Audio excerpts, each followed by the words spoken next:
We will start the Japan-US 2+2 joint press conference. We will start with initial comments by Foreign Minister Kamikawa, Defense Minister Kihara, Secretary of State Blinken, Secretary of Defense Austin, in this order, followed by Q&A. Minister Kamikawa. Welcoming Secretary Blinken and Secretary Austin in Tokyo, we held the Japan-US 2+2 meeting after 1.5 years since the last time.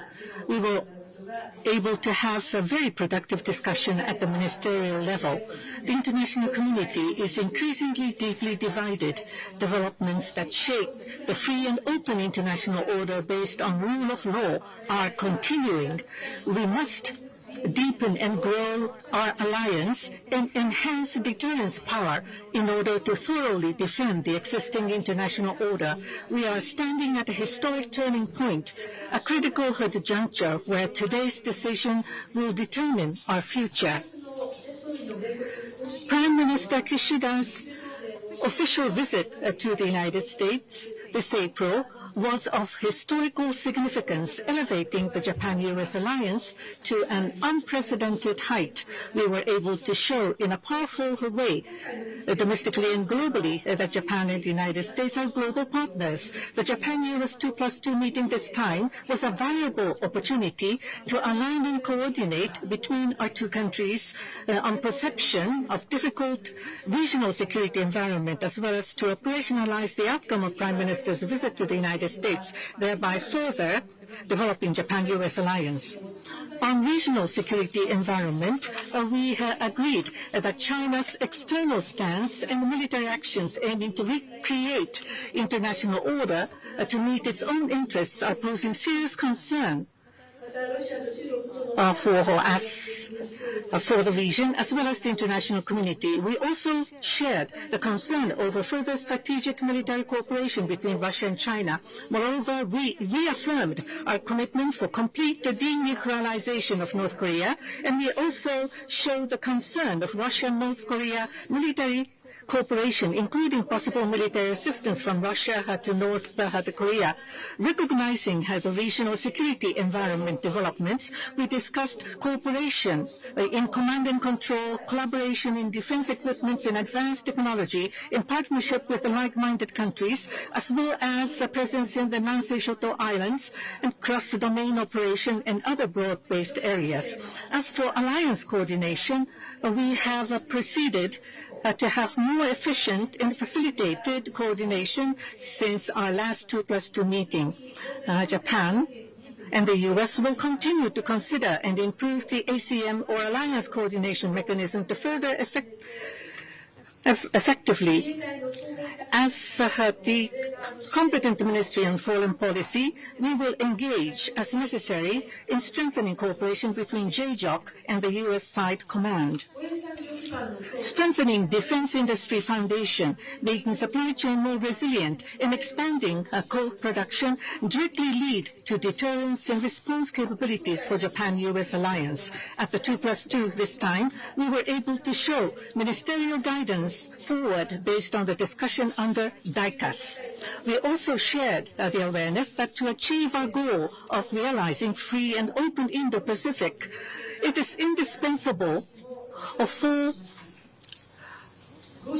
Japan and the United States to work on partnership with the like-minded countries, making use of the RAA, which entered into force last year. Various operational cooperation and joint training are proceeding with Australia. With ROK, in addition to bilateral cooperation, including the outcome of Japan-US ROK summit last August, cooperation is ongoing in various fields. Early this month, I, together with Minister Kihara, held Japan-Philippines 2+2 a meeting and signed the bilateral RAA. Based on the results of Japan-US-Philippines summit in April, held for the first time ever, our trilateral cooperation will be further promoted. As the ministry responsible for foreign policy, we will promote further the cooperation as Secretary security-related to further conclude the security-related agreements and also actively make use of OSA. We again confirmed the importance of mitigating impacts on the local communities, including Okinawa. We also confirmed that in order to avoid the continuous usage of the Futenma airfield moved to Henoko is the only solution. I again asked the U.S. side for safe operation, giving utmost consideration for impact on the local community, as well as to appropriately respond to incidents and accidents, including early notification and cooperation to an environment. And we affirmed to closely work together. I also mentioned the recent incidents in Okinawa and stated that they were truly regrettable. What is important is to make sure that the measures the U.S. announced are to be implemented, leading to the prevention of recurrence. We concurred that we, the ministerial level, will also follow it up properly. At this 2+2, WPS was discussed for the first time. As mentioned in the joint statement, we will pursue WPS in the joint exercise and other bilateral activities. As a person engaged in WPS, I am truly delighted. Based on the joint statement, we will continue to commit to the WPS. Now, separately from Japan-US 2+2, this time, for the first time, we conducted Japan-US ministerial meeting focusing on extended deterrence. At this meeting, we have been able to deepen our discussion through extended deterrence consultations between the two countries, and we were able to deepen the understanding at the ministerial level on extended deterrence, and we were able to put forward a further strengthened message in and out of Japan. In order to fully defend international order, we had the need to further deepen and develop Japan-US alliance and enhance the deterrence. Together with Minister Kihara and the two secretaries, I will commit myself firmly. Minister Kihara, thank you very much. With the gratifying presence of Secretary Austin and Secretary Blinken, we engaged in a straightforward discussion on how to further fortify the deterrence and response capabilities of the Japan-US alliance. As Minister Kamikawa mentioned, the security environment surrounding us has never been so severe, and in order to maintain the free and open Indo-Pacific, the role that the Japan-US alliance must play is becoming larger. During this Japan-US 2+2, in accordance with the new strategic initiative announced by the Japanese and US leaders in April, the progress of various initiatives to modernize the Japan-US alliance were confirmed, and opinions on the future direction were exchanged. In particular, regarding the enhancement of the respective control and command frameworks of both Japan and the US, which is instructed by the leaders of Japan and the US to discuss at the 2+2, we have confirmed the fundamental perspective related to the control and command, including our coordination between the JJOC of the SDF and the US command, and agreed to discuss further by setting up a Japan-US working group. As the supply of equipment is tightening across the world, and as the reinforcement of the entire production capacity and the defense industry foundation of the Japan-US alliance are extremely important, we welcomed the progress of the Forum of Defense Industrial Cooperation Acquisition and Sustainment DICAS. Regarding PAC-3 MSC and AIM-120 AMRAAM, we agreed to pursue co-production opportunities that are mutually beneficial to both Japan and the US. Furthermore, in order to respond to the increasing security-related challenges in the region, it is crucial to optimize the force posture of the alliance. The U.S. plan to modernize the tactical fighters of the USFJ across Japan is in alignment with the circumstances, and Japan and the U.S. will continue to cooperate towards stable operations. On top of that, regarding the realignment of the U.S. forces, we have reaffirmed our firm commitment to the steady execution of the realignment of U.S. forces in Japan in accordance with the Okinawa Consolidation Plan and towards the full reversion of the air station Futenma as soon as possible. We emphasized the importance of the acceleration of the efforts by Japan and the U.S., including the construction of the Futenma replacement facility in Henoko. Furthermore, we once again confirmed that the relocation of the Marine Corps stationed in Okinawa to Guam will start this year. In addition to that, we also checked the progress of cooperation in various areas, such as the standoff defense capability, which is critical for our country to fundamentally reinforce our defense capability, the enhanced bilateral presence in the Southwest Island, ISR cooperation including BIAC, cross-domain operations including space, cyber, electromagnetics, and information warfare, which is another area of cooperation, and have firmly confirmed the direction of our efforts to achieve further outcomes with Secretary Austin and Secretary Blinken.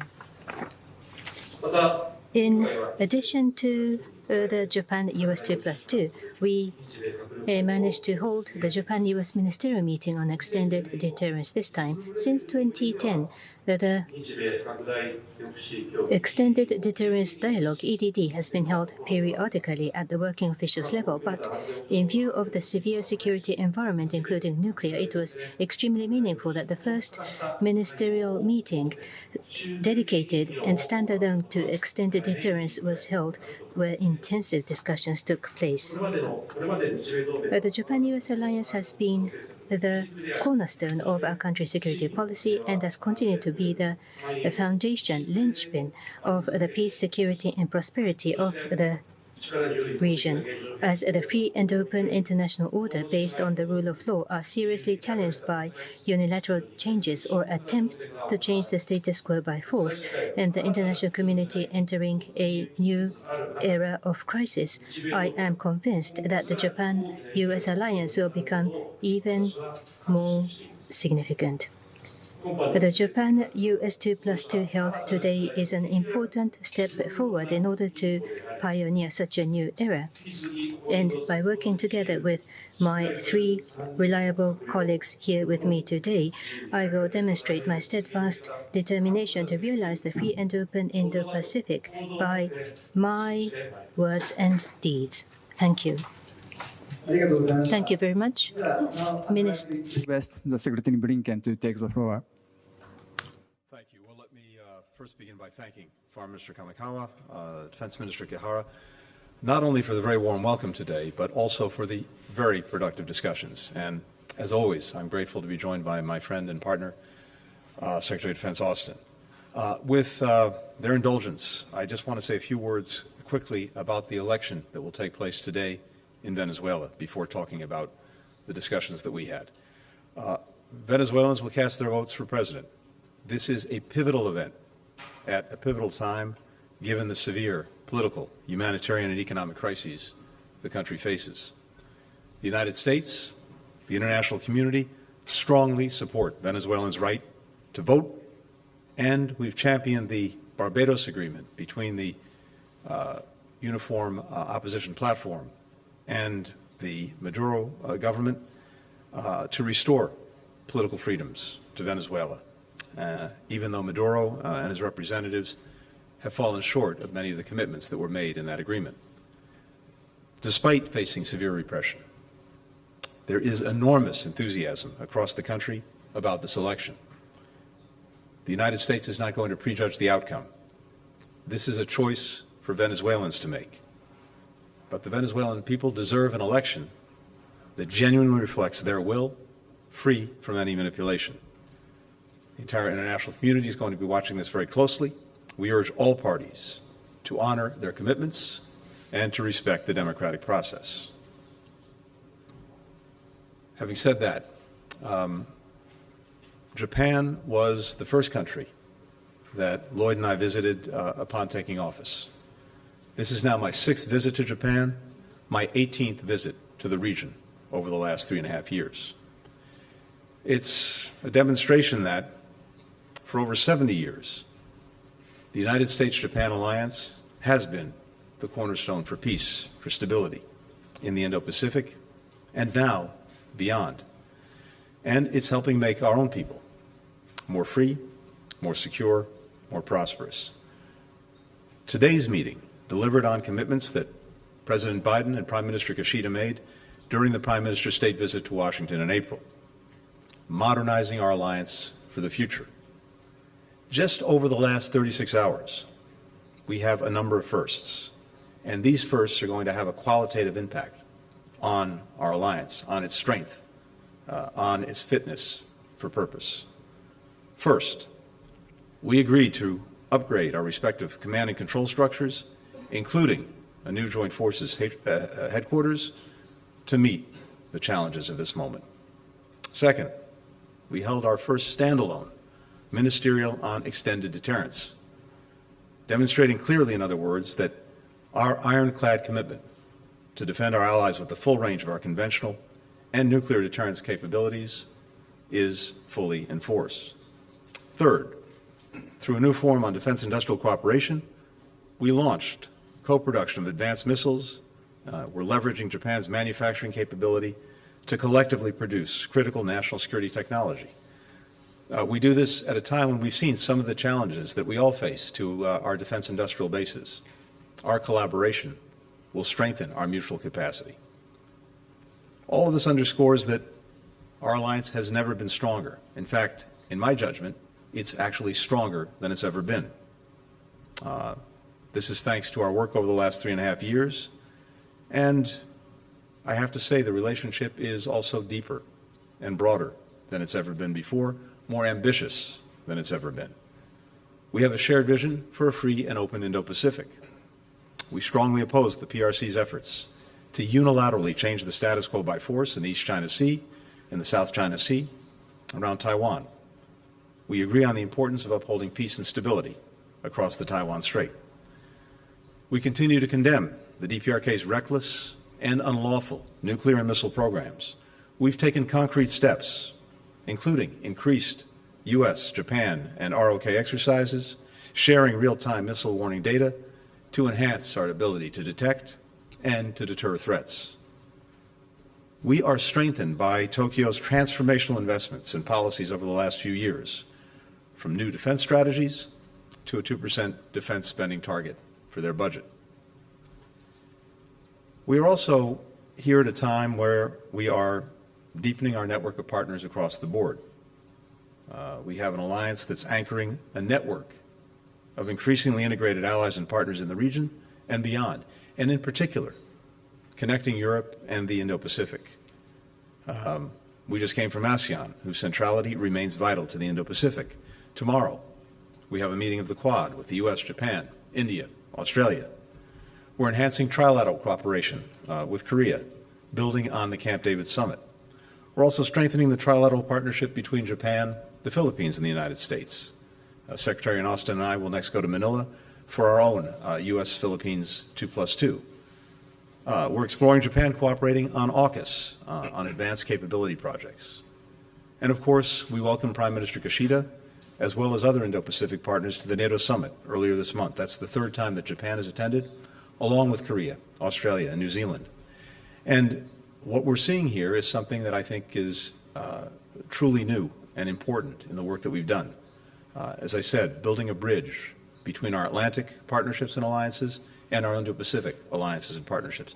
It's a reflection of the fact that security in both of these critical theaters really is indivisible, inseparable. Prime Minister Kishida was one of the ones who made this so clear, so eloquently, when just days after the Russian invasion of Ukraine, he made the point that what was happening in Europe today could well happen in this region tomorrow. We deeply appreciate Japan's strong and sustained support, not only for Ukraine, but also for all of the work that we're doing together as allies and partners. When Prime Minister Kishida addressed Congress, he reminded us, that the United States and Japan are tomodachi, the closest of friends. He said, and I quote, that we stand side by side to ensure the survival of liberty, not just for our people, but for all people. And we will continue to work with Japan as friends to do just that. Thank you very much. So now I'd like to invite Secretary Austin to make remarks. Well, good evening, everyone. It's great to be back in Japan for my third visit as Secretary of Defense. Minister Kihara, Minister Kamikawa, thanks for hosting us today in Tokyo. Under the firm leadership of President Biden, we've made extraordinary progress together to make this region more secure. We've had a truly consequential U.S.-Japan 2+2 ministerial meeting today, strengthening our partnership and adding new momentum to our shared vision for a free and open Indo-Pacific. We are reinforcing our combined ability to deter and respond to coercive behavior in the Indo-Pacific and beyond. We're reinforcing the rules-based international order that keeps us all safe. And the agreements that we've advanced today will ensure that the U.S.-Japan alliance remains the cornerstone of security and stability in the Indo-Pacific. First, we welcome an historic decision to modernize our alliance command and control to better meet the challenges of today and tomorrow. The United States will upgrade the U.S. Forces Japan to a joint force headquarters with expanded missions and operational responsibilities. Now, this will be the most significant change to U.S. Forces Japan since its creation, and one of the strongest improvements in our military ties with Japan in 70 years. Japan's new Joint Operations Command will further allow our forces to work together more closely than ever. And these new operational capabilities and responsibilities will advance our collective deterrence. I look forward to our continued work with the government of Japan and the U.S. Congress to ensure that we implement these changes effectively. Second, we discuss ways to increase our bilateral presence in the Southwest Islands, recognizing that local coordination is crucial to sustaining our activities there. Third, we reaffirm the importance of cooperation and cybersecurity, ISR, cross-domain operations, and bilateral exercises and training. And fourth, we discuss new areas for defense industrial cooperation. And that includes missile co-production, ship repair, and supply chain resilience. And finally, we held a separate 2+2 ministerial level meeting on extended deterrence. And that has never been done before. And during that meeting, I reaffirmed our ironclad commitment to defend Japan with the full range of our capabilities, including our nuclear capabilities. Let me again underscore that Article 5 of the Mutual Security Treaty applies to the Senkaku Islands. And so we got a lot done. Today we unveil some of the most important advances in the U.S.-Japan defense ties in the history of our alliance. And the bottom line is clear. The U.S.-Japan alliance is stronger today than ever and getting stronger by the day. I look forward to building on this momentum and to strengthening regional peace and stability for years to come. Thanks again. Thank you very much. We will start the Q&A. Please raise your hand when I invite you. Please tell us your name and affiliation before you ask the question. Please limit your question only to one person, and please make it clear to whom you are asking your question. So first inviting the Japanese press, please. Yes, please. Yomiuri Shimbun, Mr. Kamimura. Yes, Kamimura from Yomiuri newspaper. I have my question to Minister Kamikawa and Secretary Blinken. In the surrounding areas of Japan, China is continuing its rapid military expansion, including the nuclear, and also unilateral attempts to change the status quo. And more recently, there are military exercises around the Taiwan, and they are conspicuously applying military coercion on the Philippines in the South China Sea. On the other hand, Russia is approaching North Korea, which is a huge concern. Against the backdrop, how do you regard the role to be played by Japan-U.S. alliance, as you recognize the current situation of heightening tension in the Indo-Pacific? Now there will be presidential election in November. So how would you regard the deepening of Japan-U.S. cooperation going forward, because the change of government may happen? So let me first respond to this question. The international community is increasingly divided. Developments that have shaken the very foundation of the free and open international order are continuing. At the 2+2 meeting this time, we were able to align and coordinate the perception on the difficult regional security environment, and including the points that you have made, the outward stance of China as well as its military the actions are of serious concern. We have been able to agree that it is a concern to the region as well as the international community. We were able to share the further strategic military cooperation between Russia and China. And we were able to reaffirm the commitment to fully denuclearize North Korea.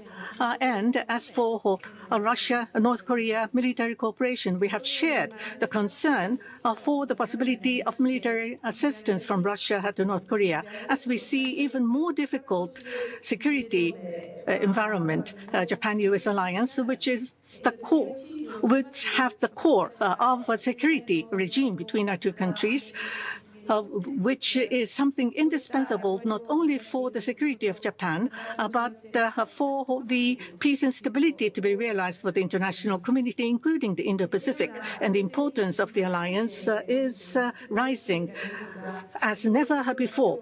With such perception at the 2+2 meeting this time, at the ministerial level, four of us were able to have very frank and a very productive discussion, more specifically on command and control, on defense equipments, as well as advanced technology cooperation, and the partnership with the like-minded countries, and the presence in the southwest or the Nansei the islands, and also to have cross-domain operations, to have a broader-based security and defense cooperation. We were able to have discussion on that.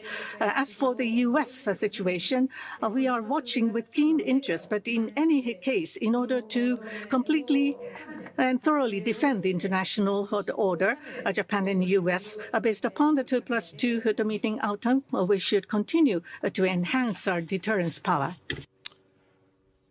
The challenges, the threats that you pointed to are concerns not only for the United States and Japan, but for many countries across the region and countries well beyond the region. The relationship between Russia and the DPRK is a two-way street, with the DPRK providing Russia with weaponry that it's using in Ukraine, not only to continue its war of aggression against Ukraine, but to attack the very principles at the heart of the international system: territorial integrity, sovereignty, independence, principles that matter not only to Ukraine, not only to countries in Europe, but to countries throughout this region. And similarly, we see the potential for Russia to provide material assistance to the DPRK at a time when it consistently exhibits threatening, provocative behavior, with missile launches, the possibility of a seventh nuclear test. That's of deep concern to countries throughout this region. And of course, we heard that yesterday as well at the meetings with ASEAN, the East Asian Summit, with all and many partners. So many of us are doing what's necessary to strengthen our deterrence, to strengthen our defensive capacity, as well as to take necessary actions to try to prevent these countries from engaging in these activities. And that's reflected in what we did here today. It's reflected in so much of the work we're doing.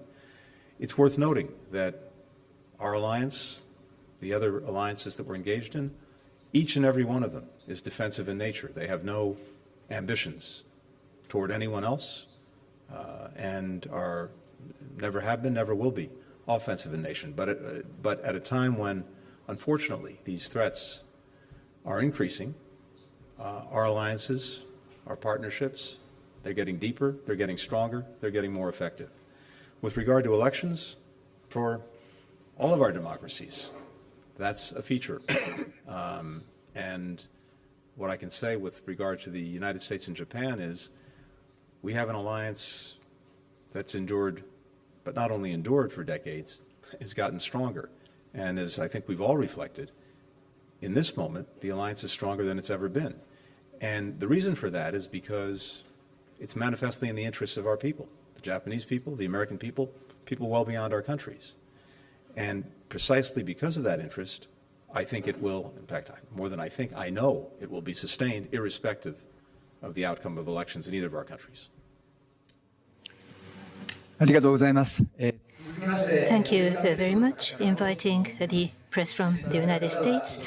Please raise your hand. Please tell us your name and affiliation. Tell us who you're asking your question, please. Yes, please. Mr. Michael Gordon, Wall Street Journal. Right. Michael Gordon, Wall Street Journal. I have a question for Secretary Austin and Japanese Defense Minister. Secretary Austin, as you've pointed out, a significant step has been taken by overhauling Joint Forces Command and by turning the U.S. forces in Japan into Joint Forces Command. But the concept that you've articulated here is very general, and I'd like to give you an opportunity to define it in a little more specificity given the stakes involved. American officials have yet to spell out what the geographical responsibilities of this command would be. Would it be limited to the defense of Japan, or would it be broader than that? American officials have said that this command would be established through a phased approach. How long is this going to take, given the urgency of the Chinese threat? When will this be up and running? And do you anticipate that there will be a cell where U.S. and Japanese officials might meet together side by side to coordinate during a crisis? And lastly, it's a 3-star command. Japan, we understand it, preferred a 4-star command. Have you ruled that out?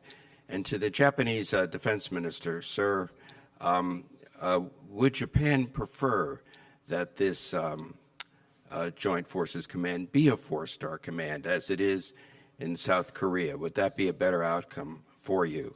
And with your indulgence, given the crisis in the Middle East, I have one quick question for Secretary Blinken. Does the U.S. assess that the rocket attack on the Golan Heights that hit the soccer field was the work of Hezbollah?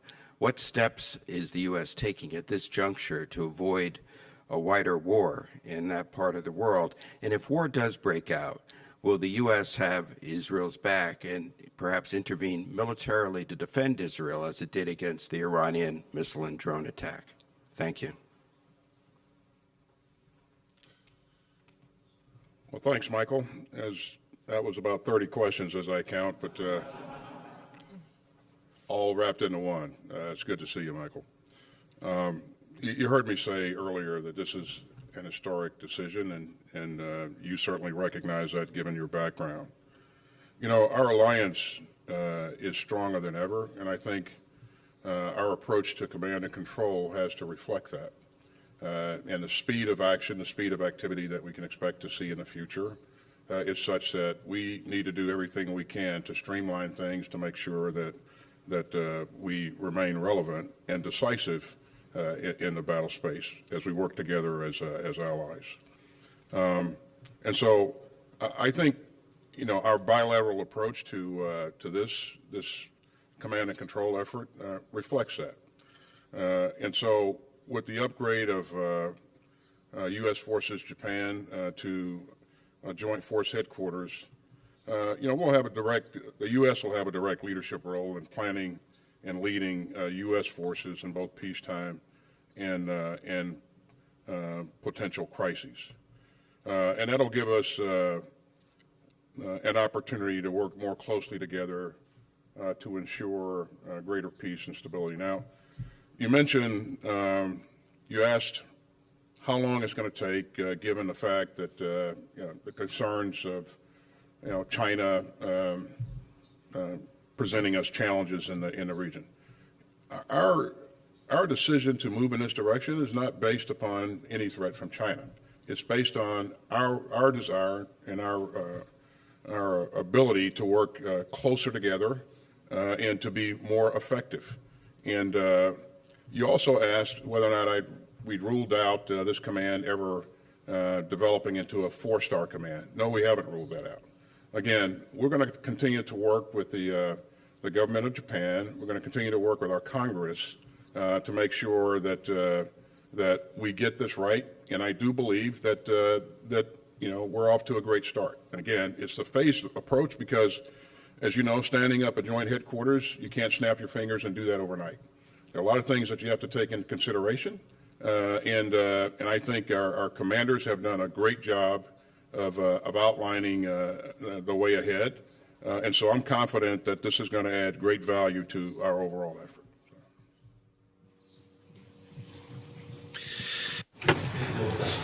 If I may, about the Joint Force Headquarters of the U.S., that is, after the consultation between the two countries, it will be a phased approach, and it will be one of the most important counterpart of JJOC.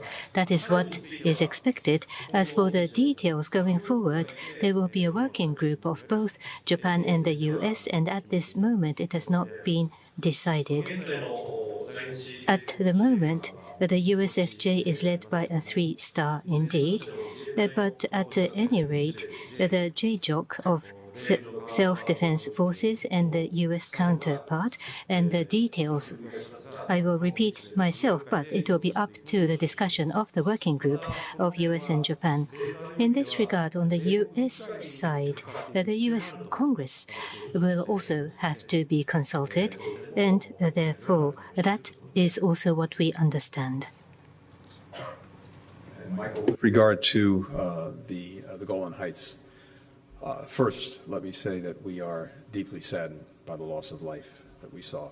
There is no justification for terrorism, period. And every indication is that, indeed, the rockets were or the rocket was from Hezbollah.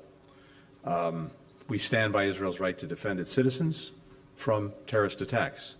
And one of the reasons that we're continuing to work so hard for a ceasefire in Gaza is not just for Gaza, but also so that we can really unlock an opportunity to bring calm, lasting calm, across the blue line between Israel and Lebanon. We're determined to bring the Gaza conflict to a close. It's gone on for far too long. It's cost far too many lives. We want to see Israelis, we want to see Palestinians, we want to see Lebanese live free from the threat of conflict and violence. And again, specifically with regard to the blue line, it's so important that we help diffuse that conflict, not only prevent it from escalating, prevent it from spreading, but to diffuse it because you have so many people in both countries, in both Israel and Lebanon, who've been displaced from their homes. 60 or 70,000 Israelis, roughly the same number of Lebanese, and absent a secure environment, they're not going to be able to go home. So we're determined to do that.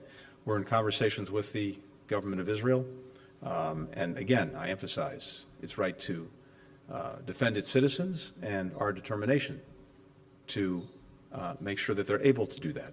But we also don't want to see the conflict escalate. We don't want to see it spread. That has been one of our goals from day one, from October 7th on, and we'll continue to do that. But again, the best way to do that in a sustained way is to get the ceasefire in Gaza that we're working so hard on virtually every minute of the day. Thank you very much. And then again, inviting the Japanese press, please raise your hand. Yes, please. Mr. Tanaka, GG Press. This is Tanaka of GG Press. I have a question to Minister Kihara, Secretary Austin. the progress of the reinforcement of deterrence and response capabilities of the alliance have been confirmed at today's 2+2. The extended deterrence was held at the ministerial level for the first time. How will it enhance the reliability of the extended deterrence going forward, like making the ministerial periodic? But at the same time, issues have emerged, such as crimes committed by U.S. service persons in Japan or the inappropriate treatment of specifically designated secrets by self-defense forces, and the foundation of the alliance might be shaken. How will you deal with this? With the election coming in the U.S., domestic politics are overheating, and there could be a change in the administration. How will you defend the Japan-U.S. collaboration that you have deepened so far and further develop the relationship?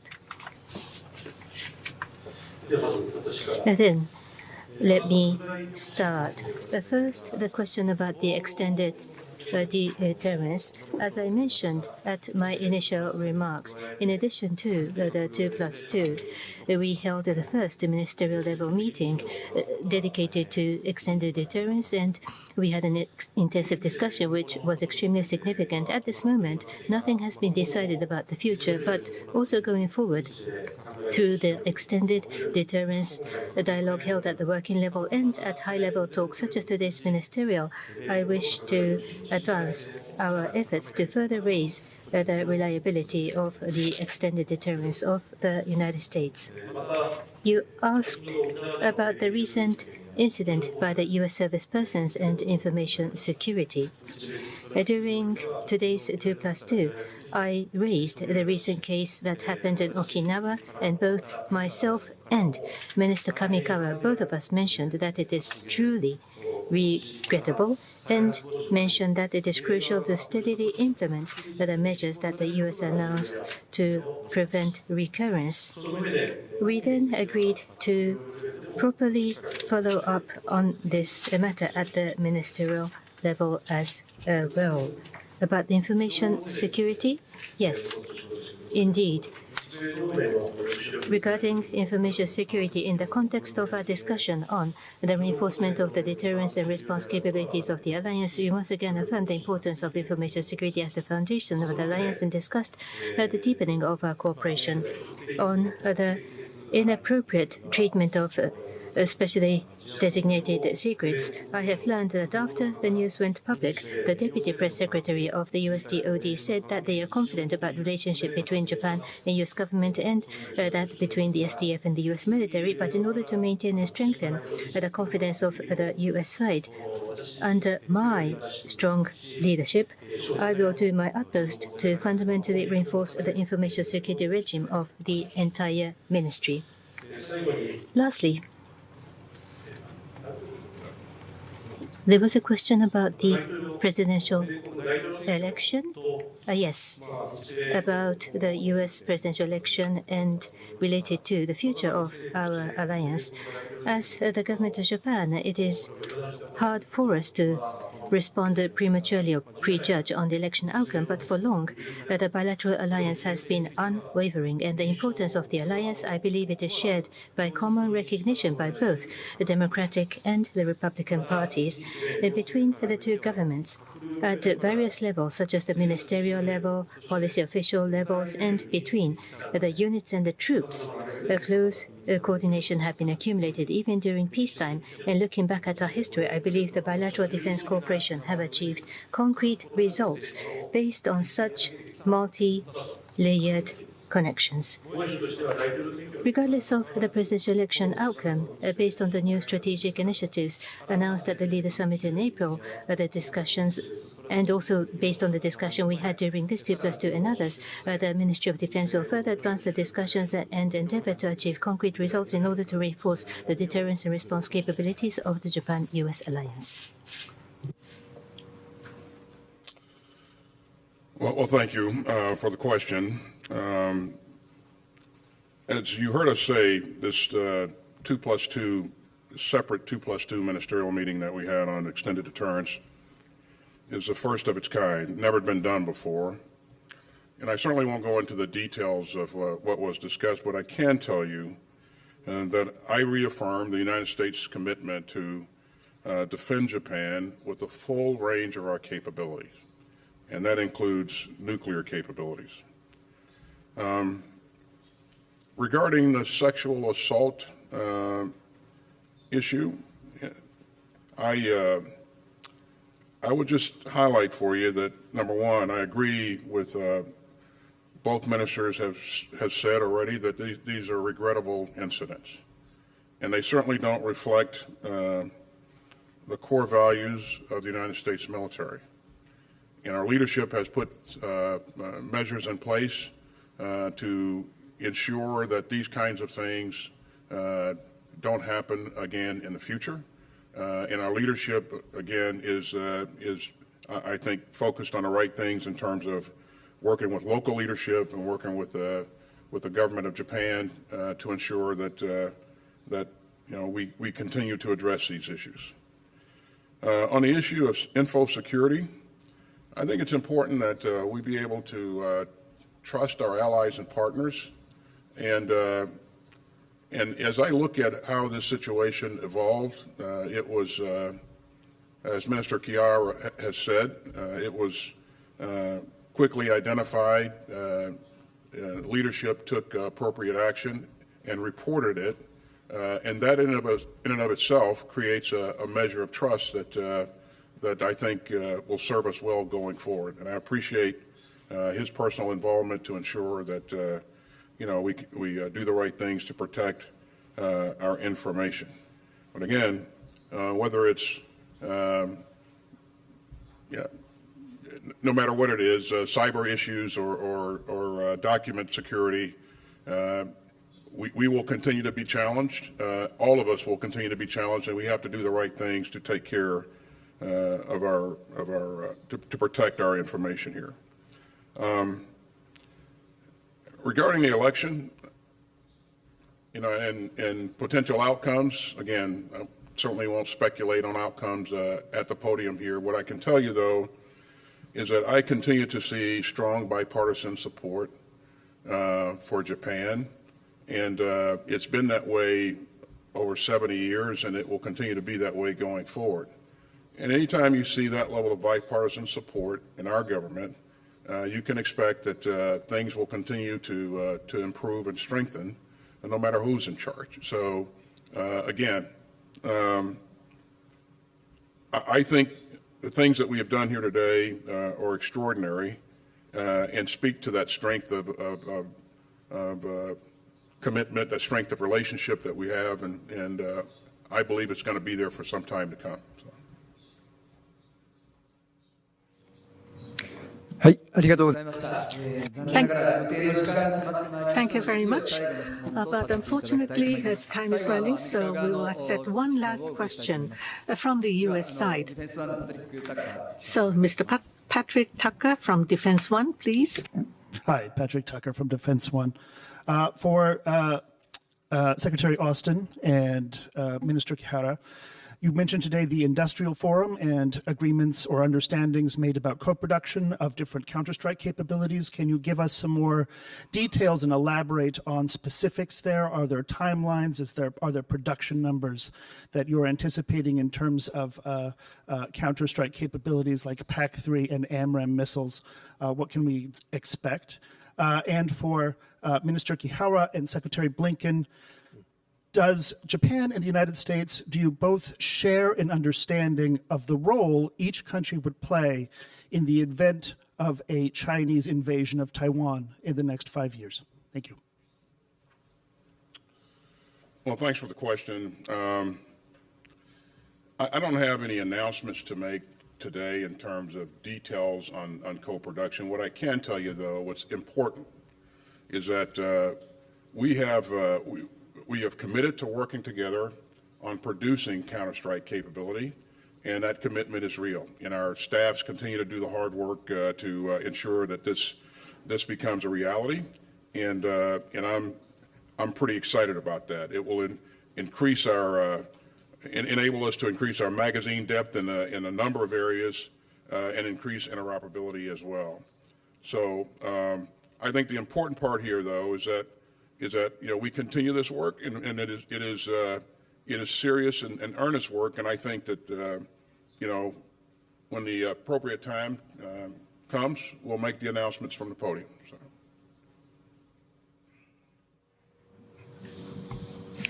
はい。 Then, if I may, the role of U.S. and Japan and the alliance, as Secretary Austin mentioned, we have the Senkaku Islands of Japan. In the case of contingency around the Senkaku, that would invoke Article 5 of the Security Alliance. In addition to that, for specifics and details, I will refrain from discussing. ありがとうございました。 Thank you very much. This is the end of the joint press conference. Thank you very much. Please do not forget to return your translation receiver. Thank you.